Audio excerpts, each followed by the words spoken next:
ढिला नगरी तीजको लागि इन्स्पो सेभ गरिहाल्नु है। हेलो एभ्रिवान, ढिलाइ भए पनि मैले तीजको लागि एकदम सिम्पल मेकअप लिएर आएको छु। यो लुक क्रिएट गर्नलाई चाहिँ मलाई जस्ट 35 मिनट मात्रै लाग्यो।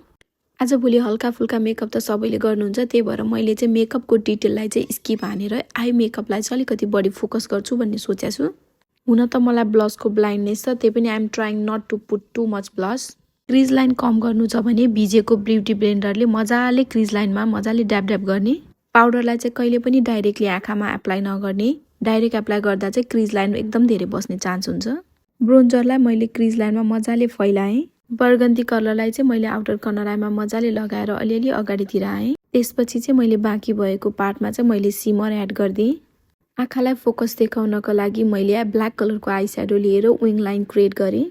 यसपछि चाहिँ तपाईँले ल्यास लाउनुहुन्छ भने ल्यासलाई एड गर्न सक्नुहुन्छ। अब ल्यास नलगाउनेहरूले चाहिँ मस्कारा एड गर्न सक्नुहुन्छ। फाउन्डेसनलाई चाहिँ सबै पाउडरले सेड गरिदिने।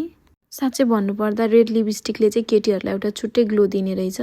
आजको फाइनल लुक चाहिँ यस्तो देखिएको थियो। अरू त त्यस्तै हो, तर रेड कलर चाहिँ केटीकै लागि बनेको। By by.